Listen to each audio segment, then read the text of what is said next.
already sort websites. This is just another website. Help you how to get a job. I know it's like this, but what else? It's not really sending it to job. What you mean, like, that's skills to get the job itself? It's not helping you out and anything like that. But did it? That's negative from this level. For everyone. God, it's not helping you to. It's not helping you find skills to get a job. It hasn't got places where you can see a job. It's not giving you any skills. No, it's not giving you any workspace. Workspace placement. Am I not right in saying though, you literally create your profile? Yeah. And says, right, you want to do hairdressing. So how do you get this? How does it say how you can get a job? On this, how are you going to get a job? Even if you fill in the CV and it's on this website, how's anyone going to know? You can't send it to a potential hairdressing salon as well. Construction agency, there's no. These sometimes seem quite offensively in these sorts of Can I say something? Can I say something now? Right now, okay, with the way that we deal with the information or the phones comes to us is that I'll come to your door, knock at your door, and I will say, hi, my name's Sadie. You have been out of a school. I've come to see if I can engage you into Beneath or Edinburgh or college, okay? And I have got a form that I will write on that form and pass it on to you. But that's taking it away from. And plus it gets left at the bottom of the pile. Exactly. Man, I was just think about it. Now, if this can be used as a tool, you go. The school saying I am, and they go on that and they do that themselves, and that comes to me straight off instead of me taking me. I have got the forms come from the schools. I get the letters sent out. That takes a week and a half, as you all know. After a week and a half, 4 or 5 families will get back to me. Because there are no telephone numbers. This, the child itself goes on it, first response, and it comes to me. And then With no telephone, there is no internet. Or it comes. And what if you can't even That's what it's saying. Yeah, so nothing to go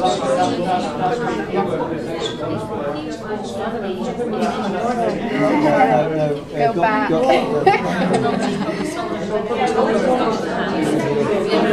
And they don't go anywhere else. Wouldn't go anywhere else. I'm not talking about that home.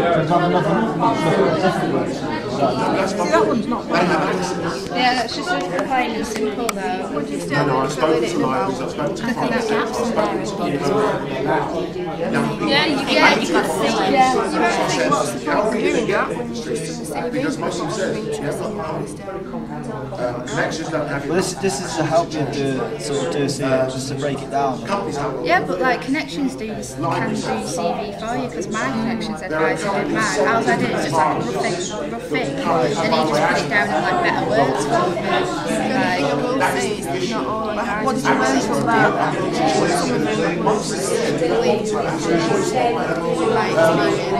You need to know where these young people are through engaging.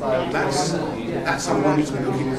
What I'm trying to get You've got your CV, you started at home, you get stuck at a certain point. You can save it under your name within the site. And go get on the bus, go to somewhere like Connections or Beneath or wherever. You can load up your name and finish it off. And it's unique to you and it's progressive. Yeah, you can do You have some your on your own. own sort of And you can choose to login. go for You help. have your own login within the site, personal to you, passwords to get you out the street. how would it help you? So the access is unique and it can be used remotely to help at training services like Connections. Have a whole host of incentives. Some people can't read, can they? Can't they provide a voice? That's a very good point. An accessible version. People might not be able to read. I find it hard to read, so it takes me forever to read through it. And this accessible software only to people who are visually impaired. A lot of people will have Hearing access impaired. to speakers. They've got access to But you need to be Tools and icons that you can click on to enlarge writing or to make a voice read it out. You usually need the software in your machine for that. Speakers. Yeah. How are you finding navigating through it? Is it okay? Well, I'm not too bad with computers, so I'm finding it quite easy. So. What would you want to see on there? Well, I think that anyway, I think it's a private way to do it without getting. Well, what? Because obviously this is kind of the shell of the house. That can be one opinion, If you private area.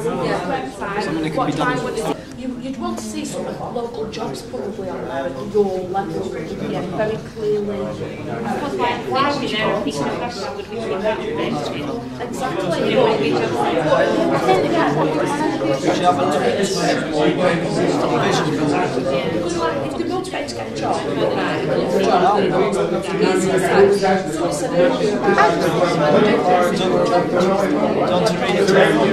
The only way they will do it. Are you going to do it for any other reason other than incentive? So you've got mobile. If I give you some mobile airtime, you can use it. If it was at the basketball court and you had a laptop there or an access point, would you use it? It's only what they might be interested in, but you've got to work out as to whether you'd be interested in using it to work with it. If it's effective then, yeah. Oh no, but only if it's effective. Ladies, your discussion is enticing me. I'm wanting to know if it's making any sense to you. I was just reflecting on the basketball issue and just saying that I think I don't personally think that would be a very good idea because I'm trying to engage them more in real life issues rather than sticking them on the computer screen. Please understand, I recognise the role that they can play as an added value, not a replacement. I'm sticking them in front of the screen. That's why I encourage them into centres and places where they socially interact and do what we did this morning. The fact is it's not happening. How do we engage them? Using the one thing they relate to, their mobile phones. The one thing is they relate hanging out with their own, within the things they're interested in. But in 2 continents, it's worked very effectively.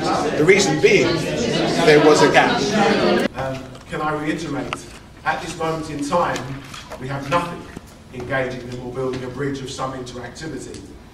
The second question about how much or how little we use it would depend on you. My motivation for this was born out of a very good idea that had a lot of our taxes invested but didn't have a chance to actively be used.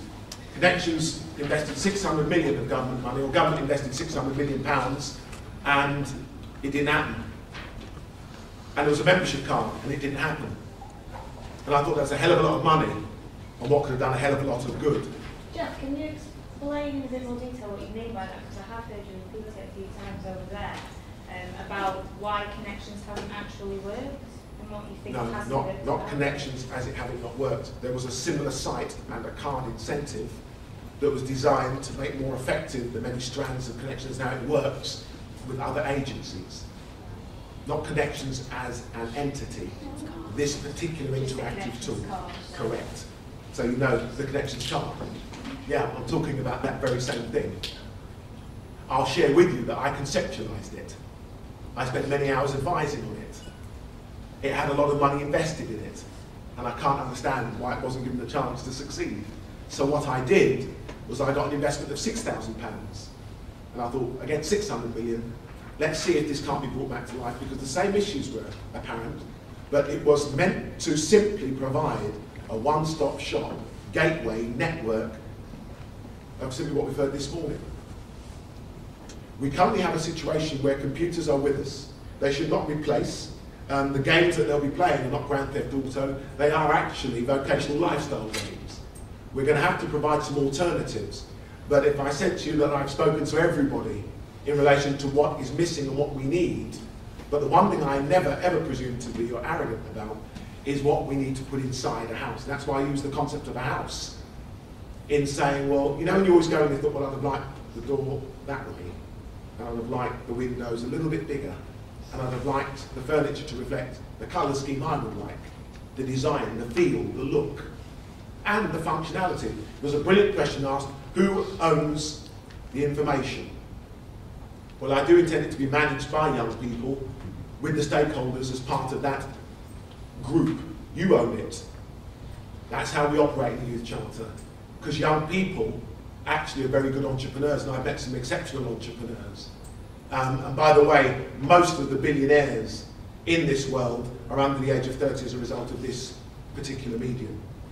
It's just, are anyone aware of the $200 laptop that was developed for Africa? Is that what the young kids all get to take on at the end of the day? Great fanfare. It was going to revolutionise and connect up Africa, and Africa as a continent, sub-Saharan Asia were going to be connected into all that was going to happen. I saw that as the ultimate tool for the social coaches in Africa that we've developed, because they needed to report back in a culture of targets, but network more effectively, limited resources. And great fanfare, and I thought, well, I'll leave that for a while, and I asked Simon, and he went, it's not really working. Simon, where is it currently? They're not able to deliver them. They did they were initially released to certain sectors of companies to buy and provide to Africa, and then they were released to the general public in America, and you could buy one, and one would go to, you basically bought two, one for yourself and one would go to Africa, and they haven't been able to deliver. By the way, they still need to get to an internet cafe in order to get onto the web. We went through this with Africans who said we need the airtime.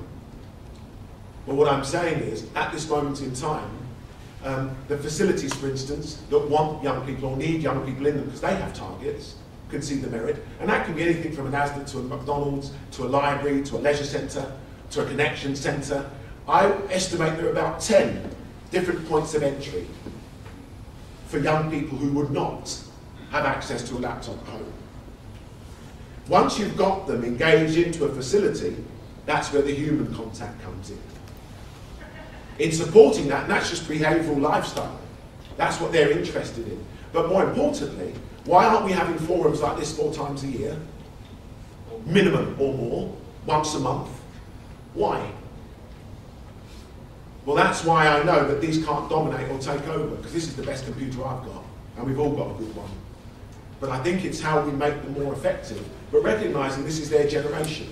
The mobile phones and how they link and how they download. Mobiles are downloading. They don't need computers, ladies and gentlemen.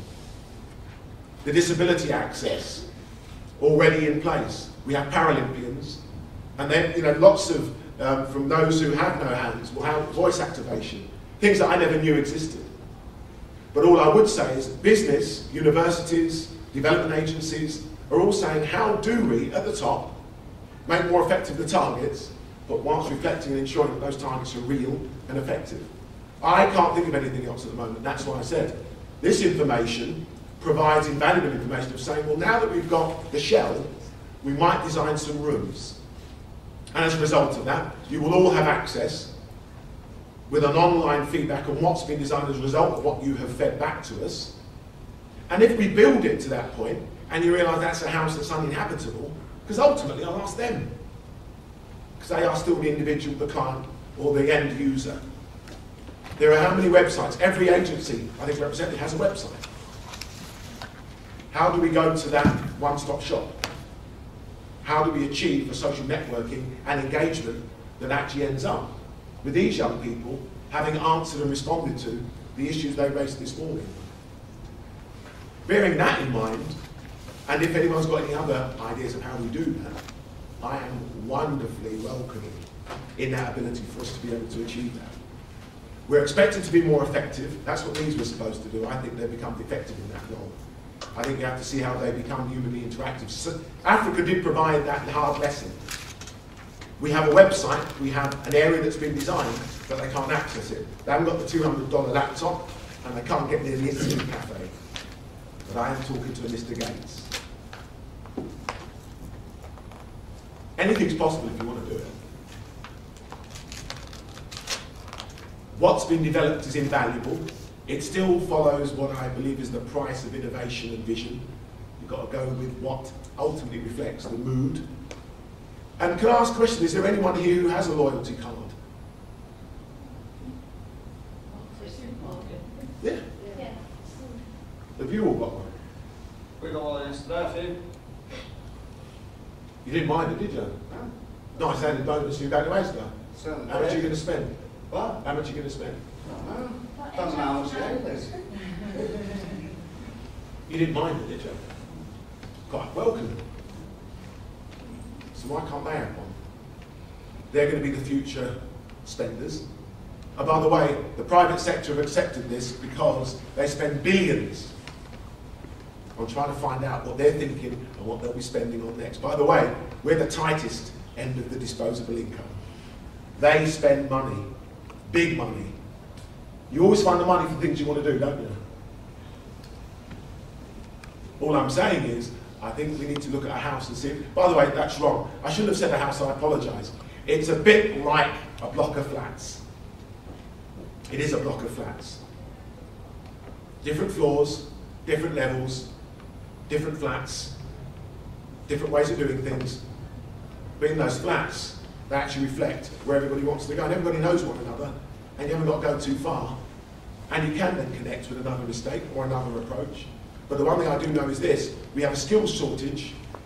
We cannot build our stadiums for 2012. And every single one of those skills are employable. How would I get that communicated to the local organising committee in London? That's just one scenario. I meet developers, and they say we've got a language problem. We're getting interpreters now. So Eastern Bloc countries coming over. They're brilliant workmen and craftsmen, but we can't understand them. So I'm amazed that Ashley can't become the brick he wants to become.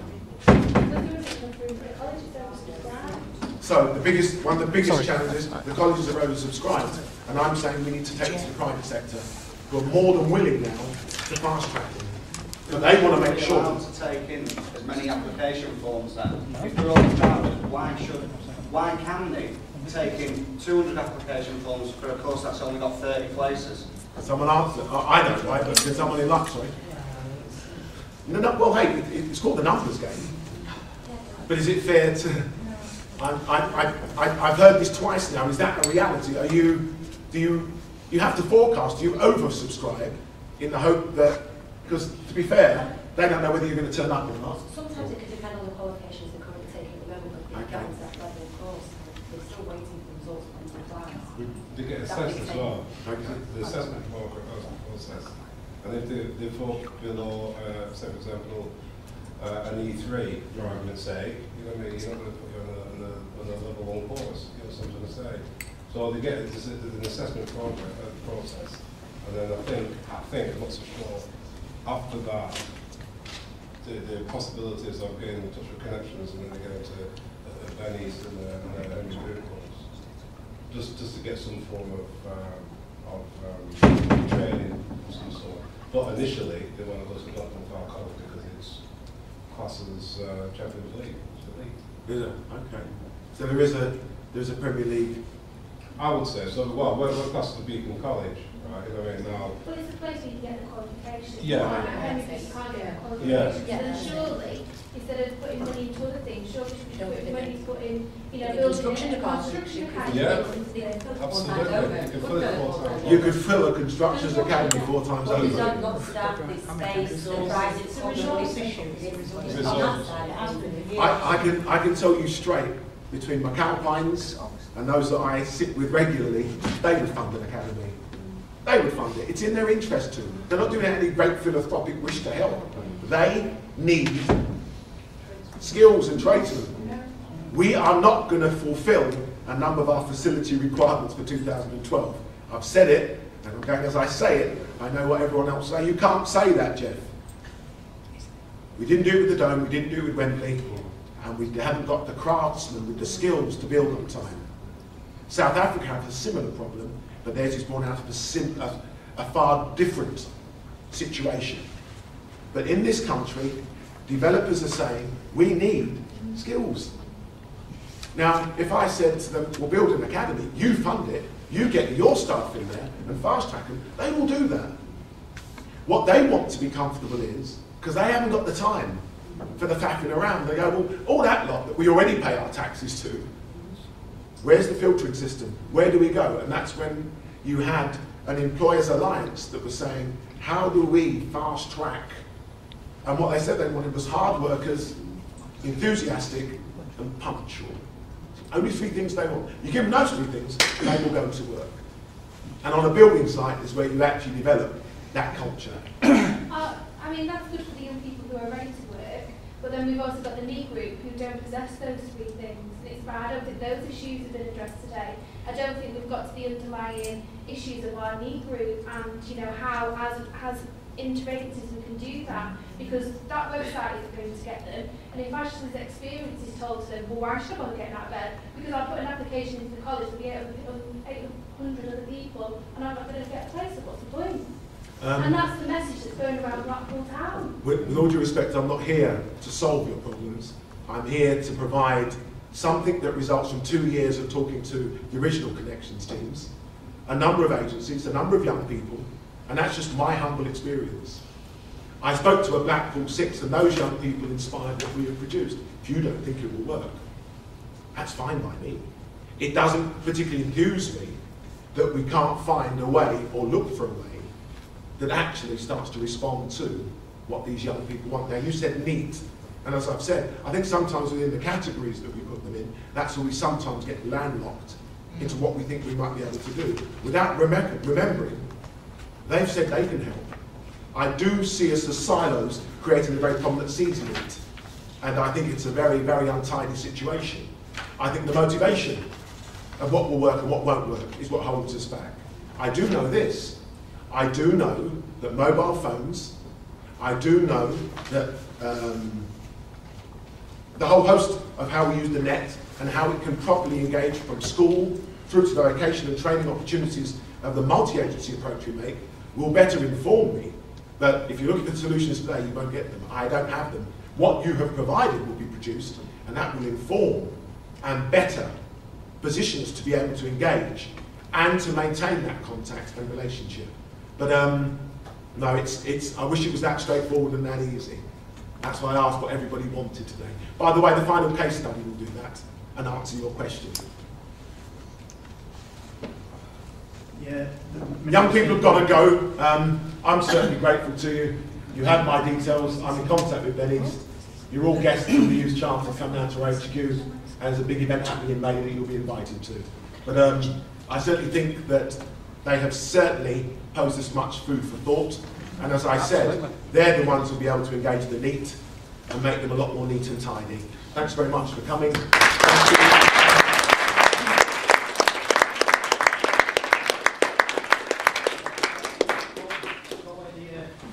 Very quickly, these were the thank yous. They were your reward, recognition and respect. Because at the end of the day, you may pay, but thanks for coming. Appreciated. It was all there by way of what you were enjoying.